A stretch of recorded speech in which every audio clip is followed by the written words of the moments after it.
2024 সালে ভারতের বিপক্ষে সবশেষ জাতীয় দলের হয়ে খেলেছিলেন সাকিব আল হাসান।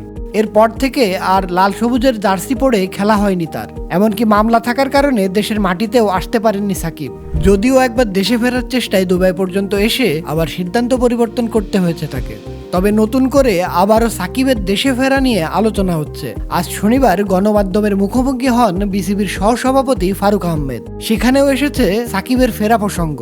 ফারুক আহমেদ বলেন, সাকিবের বিষয়টা চলমান ছিল। আমি সভাপতি হওয়ার পর থেকেই চেষ্টা করছি। সাকিবের ফিটনেস এবং প্রফেশনালিজম নিয়ে কোনো সন্দেহ নেই। ক্রিকেট বোর্ড সবসময় চায় সে বাংলাদেশের হয়ে খেলুক। সাকিব আমাদের জন্য একটা অ্যাসেট এবং ব্র্যান্ড। তার ফিটনেস দেখে তাকে সিলেক্ট করা আমাদের পার্ট। তবে আইনি বিষয়গুলো সরকার দেখছে। আশা করছি আপনারা খুব দ্রুতই একটা সুখবর পাবেন। সম্প্রতি ঘোষিত বিসিবির কেন্দ্রীয় চুক্তিতে সর্বোচ্চ A+ ক্যাটাগরিতে কোনো ক্রিকেটার না থাকা নিয়ে আলোচনা সমালোচনা হচ্ছে। এ প্রসঙ্গে ফারুক আহমেদ বলেন, আগে সাকিব, তামিম, মুশফিকরা সব ফরম্যাটে নিয়মিত খেলতেন। বর্তমানে সব ফরম্যাটে অপরিহার্য এবং নিয়মিত খেলছেন এমন ক্রিকেটার নেই বললেই চলে।